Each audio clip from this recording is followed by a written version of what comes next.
Saludamos esta mañana a Giovanni Andrade, experto en minero. Giovanni, buenos días, bienvenido a nuestro programa. Buenos días, Janet.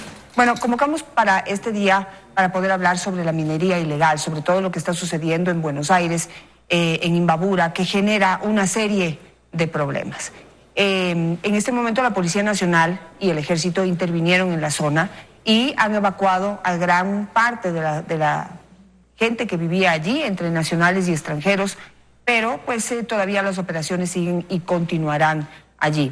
Lo que se ha descubierto, en gran medida, también ya se conversó en otra ocasión con un periodista que también entró a la zona y que pues develó las actividades que se realizaban allí y toda la explotación de distintos tipos, laboral, sexual, trata de personas, es decir, una serie de problemas que se producen allí. ¿Cuál es su visión general y qué tipo de, digamos, de conversaciones ha tenido usted con los mineros ilegales que están allí? Sí, Janet, buenos días. Yo quiero primero felicitar al gobierno nacional, porque lo que han hecho en la zona era algo que se tenía que hacer hace mucho tiempo. La minería ilegal, en donde sea que exista, causa un daño ambiental terrible, terrible. Por lo tanto, esta minería ilegal hay que normarla para que no se vuelva a dar, ¿sí? Hay que prevenirla cuando veamos focos donde se puede nacer esta minería ilegal, hay que cortarla completamente. Felicito a la ministra, realmente no pensé que se podía hacer en la zona lo que se ha hecho, pero la felicito porque es una labor increíble que ha hecho. Ahora, usted ha tenido contacto con los mineros ilegales, es decir, no con los que trabajan allí, digamos, con los que están siendo explotados, sino con aquellos que se tomaron la zona y que están buscando algún tipo en este momento de arreglo o entendimiento o acercamiento con el gobierno, según entiendo. ¿Usted ha conversado con ellos? ¿Qué es lo que quieren? Sí, realmente me buscaron a mí para poder ser un mediador entre ellos y el gobierno. Hace más o menos un año esto se dio, para que ellos puedan legalizarse y querían estar legales en la zona. Pero son personas que organizadas no son organizadas. ¿Qué es lo que sucede entre ellos? Toman decisiones y luego las cambian, ¿no? Ellos deberían haber estado puestos a mando del gobierno nacional para que sean normados y puedan ser legales dentro de la zona. Pero no lo quisieron hacer, ¿no? Ajá, pero hablemos un poco de eso, o sea, porque sí, y eso me llamó la atención de su propuesta para conversar. Correcto. Y es que este grupo de mineros ilegales, que como dice son organizados, pero no son organizados, tiene razón, porque tienen diversas asociaciones, tienen diversos representantes, es decir, son varios los supuestos dirigentes que están allí en la zona de Buenos Aires. Y la pregunta es la siguiente: ¿cómo quieren legalizarse si han venido trabajando ilegalmente todo este tiempo? Es decir, han venido faltando a la ley. ¿Qué quiere decir que quieren legalizarse? Porque no veo el camino. ¿Cuál es el camino que usted ve para que ellos puedan legalizarse? O sea, yo no lo veo. A ver, tenemos que ver el contexto de cómo está hecho este tema. La mayoría de la gente que fue a hacer minería en la zona era gente que no eran mineros. Era gente que se quedaba sin trabajo y que vio una expectativa en poder ir a sacar su pepa de oro o su kilo de oro, o sea, lo que sea, y tener una mejor vida. Entonces comenzaron ellos a hacer minería. Luego de eso aparecieron los verdaderos mineros, mineros que tienen concesiones mineras en otras áreas del país. Entraron a darles la ayuda necesaria para poder hacer minería. Y luego de eso aparecieron las mafias que trajeron dinero para poder hacer minería un poco más elevada, donde pusieron chancadoras, pusieron plantas de procesamiento ilegales, en lo cual estaba muy mal, porque están mal llevadas y estaban haciendo contaminación al medio ambiente. ¿Qué es lo que sucede? Estos mineros legales, que sí son legales en otras zonas, estos mineros son los que realmente querían legalizar la parte minera, para que sean normados por medio ambiente, por el Ministerio de Minas, y puedan llevar una minería que cuide el medio ambiente. Claro, pero se les fue de las manos. ¿Por qué no empezaron por allí? Es decir, si son mineros legales en otros lados, ¿por qué no fueron a la zona y pues, digamos, le presentaron una propuesta al Estado para poder explotar la zona legalmente bajo las normativas ambientales, legales, de impuestos y todo lo que aquello implica. Lo que han hecho es entrar a aprovecharse de que la zona pues tiene incluso dificultades de acceso y todo, y han explotado el oro de los ecuatorianos sin ningún control. Y ahora que la cosa está fuera de control, entonces ahora ya quieren legalizarse. Bueno, Janet, esto viene desde hace un año cuando ellos me buscaron para poder ser el mediador entre el gobierno y los mineros, lo cual no se pudo dar, porque como le digo, no se organizan ellos absolutamente, ¿no? Veamos el contexto en la parte de que ellos querían legalizarse. ¿Qué es lo que sucede? Ellos cuando entraron a la zona, algunos mineros, ellos presentaron la solicitud al Ministerio de Minas para poder legalizarse. El ministerio no dio paso a la legalización y es mejor. 2 años antes lo hicieron ellos y 2 años después estuvo la compañía que ahora tiene las concesiones mineras, otorgada una concesión minera lo más rápida posible. En menos de 3 meses estaban legales la compañía y tenían las concesiones mineras. ¿Qué es lo que sucede? Usted vea el contexto completo. ¿Pidieron los mineros legalizarse? No los legalizan. Pero pidieron las concesiones mineras y no las dieron. No sé si usted, que estuvo en la mitad, habría ya, pues tendríamos que conversar también con el ministro o el viceministro de Minas para saber qué pasó. Pero quien empieza violando la ley, ¿merece ser escuchado? No, absolutamente no. Entonces, ellos entraron ilegalmente a la zona. Así es. Luego de que entran ilegalmente a la zona, explotan la zona, causan un caos, se les va de las manos o se les empieza a ir de las manos, y ahí sí recién, luego de que explotan sin pagar impuestos, sin rendir o cumplir con todas las normas legales que hay para poder explotar una mina, entonces luego de cometer ilegalidades, es decir, de caer en ello, quieren legalizarse. O sea, yo no sé si eso se contempla o se puede contemplar dentro de las normativas ecuatorianas. Sí. Viole la ley y luego sí siéntese conmigo a conversar para legalizarse. Así es. No, eso no se puede aceptar en ninguna parte, pero debemos comenzar por algo. Chile tenía minería ilegal en todo el país. Usted ve ahora, no hay mineros ilegales. ¿Qué es lo que sucede? El gobierno comenzó a comprar el cobre que sacaban y ahí terminó la minería ilegal. Simplemente los normaron a todos, les dieron concesiones mineras, les dieron capacitación, están haciendo una minería ambientalmente satisfactoria para Chile, y ahora vea algún minero de ellos si quiere vender el cobre a otra persona que no sea el Estado. Absolutamente no. Todo lo compra Codelco, todo lo compra ENAMI dentro del sistema. Las grandes escalas de minería en Chile realmente hacen con Codelco. Y los pequeños mineros hacen con ENAMI. ENAMI realmente es una empresa en Chile que se da para poder comprar a los mineros pequeños. Pierde ENAMI en un año, pierde minería. Pero en cambio hace una minería agradable con el medio ambiente y les tiene normados y les tiene totalmente satisfechos a los mineros. Eso es lo que deberíamos buscar. No buscar realmente aquí ver si eran legales o ilegales.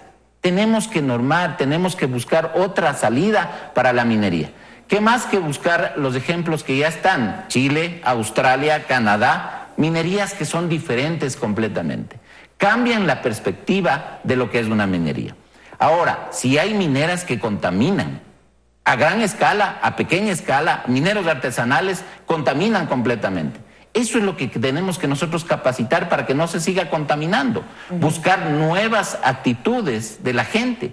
Decir, bueno, una capacitación, me van a dar nueva capacitación, nuevas salidas para no contaminar. Y eso es lo que se busca en el medio ambiente a nivel mundial. Eso es lo que tenemos que hacer. Por ejemplo, compañías a gran escala. Ya ahora la minería a gran escala no se la hace con agua. Realmente se quita completamente la contaminación de agua. Hay hornos atómicos que se pueden ver que se están usando ahora para dividir las moléculas. Entonces ya no contaminamos el agua, ya no estamos produciendo un mal al medio ambiente nacional, ¿no? Cambiaríamos esto. Por ejemplo, la mina que queda en Palo Quemado. Es una mina que hace 40 años se dejó de trabajar, pero se trabajó 50 años. Se produjo oro durante 50 años. Usted vaya a Palo Quemado a ver si la gente de alrededor quiere minería. No la quiere. Yo he entrado a la mina, absolutamente, y he visto contaminación completa. Ahora, después de 40 años que se dejó la mina, todavía sigue contaminando las aguas. Y usted ve un cauce de todo lo que sale de la mina en donde no produce ni una sola hoja verde dentro del camino. Por eso es que los ambientalistas realmente oyen minería y se les paran los pelos de punta, porque realmente ha habido pruebas de que contamina, pero también hay estas otras alternativas en donde se puede pensar en una minería de alta tecnología que sea menos dañina. No me atrevería a decir si no daña el medio ambiente, pero que pueda ser más amigable con el medio ambiente. Así es. En Australia, usted, por ejemplo... Sí, antes de que nos cuente más casos, usted creo que ha dado en un punto clave, y les digo por qué. Porque realmente he hablado con algunos expertos, con algunos especialistas para poder abordar el problema de Buenos Aires, y realmente sí plantean algunos de ellos la posibilidad de tomar las experiencias de otros países para poder integrar a la explotación minera a la comunidad, es decir, que sean parte del negocio, no solamente que se beneficien de las regalías o de lo que pueda producir la minería, sino que formen parte del negocio, así como usted está contando que sucede en Chile. Y también hablan de la posibilidad de contemplar una negociación con aquellos que están haciendo en este momento minería ilegal para resolver el problema, es decir, no ser tan tajante. Así es. Así es. Debemos tener un diálogo con la gente que quiere hacer minería, para decirle, ok, usted quiere hacer minería, le vamos a otorgar una concesión minera, pero primero tiene que capacitarse, primero tiene que coger cosas que están haciendo otros países en minería para no contaminar. Australia ha cambiado completamente su minería, ya no consumen agua, ahora están haciendo nuevos proyectos en minería. La minería es muy importante. El país realmente puede beneficiarse de la minería aquí en Ecuador. Debemos entrar en una etapa de minería ecuatoriana, pero debemos hacer una minería realmente confiada. Buscar empresas que hagan, no contaminar el ambiente, pero que hagan una minería a gran escala, ¿sí? Con bocaminas. No estoy de acuerdo con una minería a cielo abierto, por ejemplo. Contamina demasiado. Las relaveras que quedan dentro de la minería sí contaminan. Por otro lado, en Australia lo que se ha hecho es a los ambientalistas, ponerlos a hacer los mediadores entre una minería sana y no sana. Tendrían que ser los fiscalizadores del proyecto, un veedor. ¿Qué es lo que sucede si yo meto ahora un veedor que cuida el agua en Ecuador a un proyecto y le digo, a ver, mire dónde el proyecto está contaminando el agua? Se va a quedar sin peldaños donde agarrarse. En caso de que se use esta tecnología que usted dice, de que no se... Hay que cambiar. Y hay tecnologías que usan agua de lluvia, agua del mar, que no son contaminantes. Lo único que contamina y que hay que tener mucho cuidado son las relaveras. Cuando se saca el producto, tener una planta de procesamiento, una planta de beneficios donde se pueda procesar el producto sin contaminar.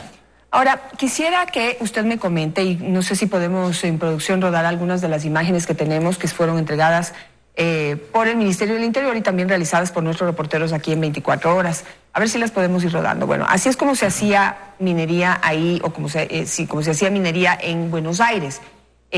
Desde una montaña a otra montaña templaban estos cables y por allí trasladaban el material en bolsas o en sacos de yute, como se puede ver allí. Pero además de todo esto, pudimos ver también imágenes de la forma en que estaban viviendo, las condiciones en las que estaban viviendo los pobladores, es decir, la gente que estaba dedicada a la explotación en condiciones absolutamente infrahumanas y sin ningún tipo de cuidado, no solamente para el ambiente, sino también para esas personas. Habría que ver en un futuro qué problemas traen. Claro. Y también vemos gente y mafias, que usted dice que entran en una tercera etapa, que ya entran a explotar a la gente, a, no sé si participar en lavado de dinero, narcotráfico, trata de personas, etcétera. Un buen grupo de extranjeros también estaba allí. ¿Qué dicen los mineros con los que usted ha tenido contacto, denominados mineros ilegales, sobre esta situación en la que se convirtió Buenos Aires? Bueno, se les fue de las manos. aparte de que no debemos apoyar la minería ilegal y no debemos apoyar lo que ha sucedido en la zona, que ha sido prostitución, consumo de drogas, lavado de dinero, mafias que han entrado desde Colombia, desde Venezuela, gente que realmente ha presionado a los verdaderos mineros, ¿no? Debemos ver un contexto en que se les fue de las manos a los mineros, quisieron tomar el control y cuando quisieron tomar el control ya no lo pudieron, ¿sí? Estas mafias estaban armadas y tenían miedo por sus vidas.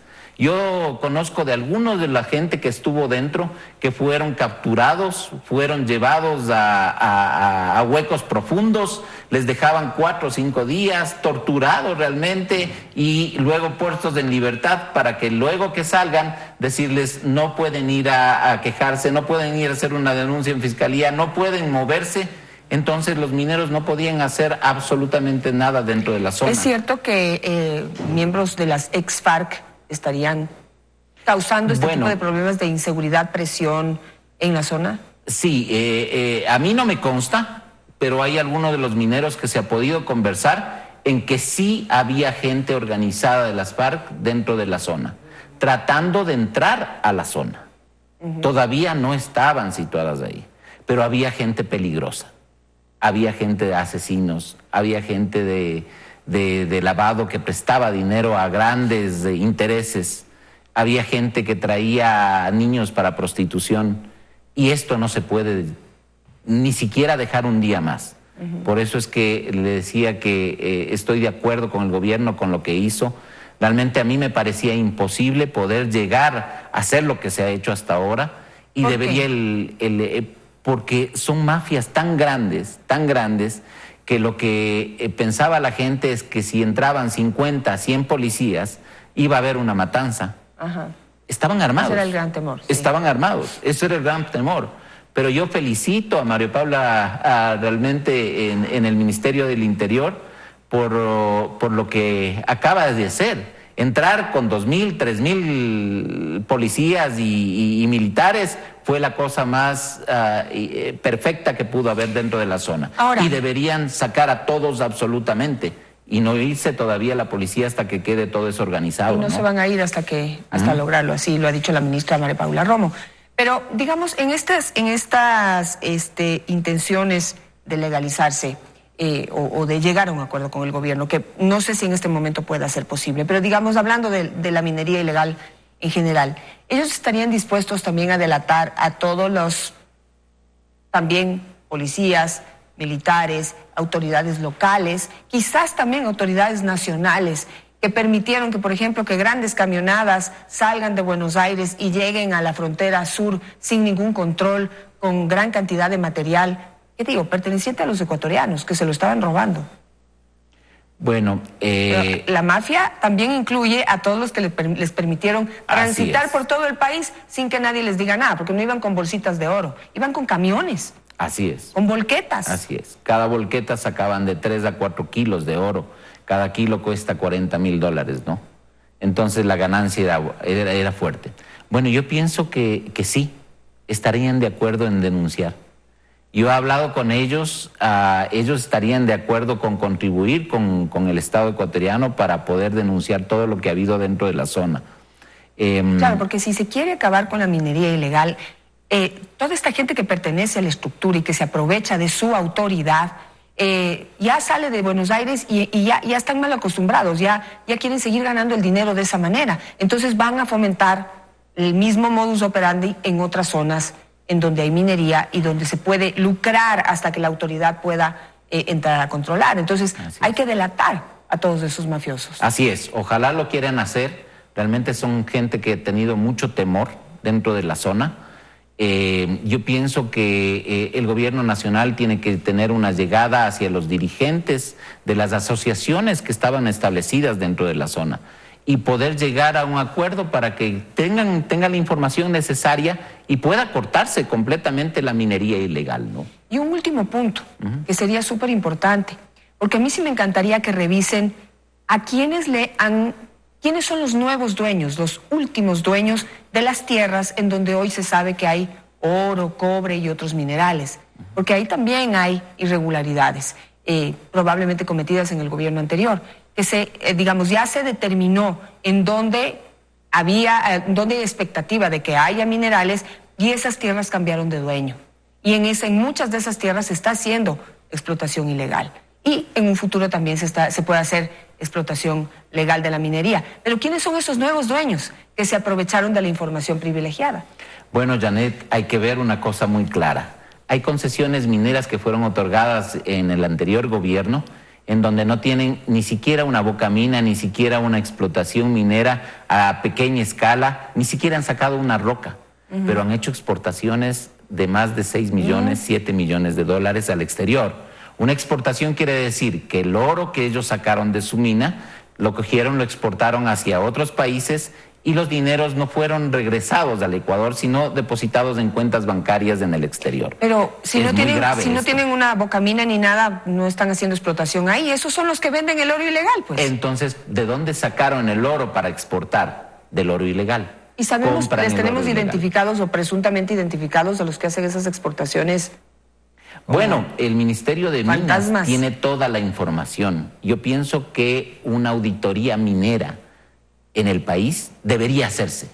Ahí podemos ver los que realmente tenían las concesiones mineras y sacaron muchos dineros del oro ilegal fuera del país, sin hacer una sola extracción minera de su concesión. Muy grave lo que plantea usted, muy preocupante y realmente un tema que se convierte en este momento en un reto para periodistas también para poder investigar quiénes son estos exportadores de oro fantasmas. Así es. O mejor dicho, tal vez identificados, pero de que expliquen de dónde sacan el oro para poder exportar en grandes cantidades. Gracias, Giovanni, por estar esta mañana con nosotros. Vamos viendo qué es lo que pasa con la minería ilegal. Gracias, en nuestro país. Le agradezco por sus aportes. Muy amable. Al regresar del corte nos acompañará el constitucionalista Jorge Benavides. Junto a él analizaremos la decisión del Pleno del Consejo de Participación Ciudadana de conformar una comisión para revisar el proceso de selección de la Corte Constitucional. Ya volvemos, no cambie de canal.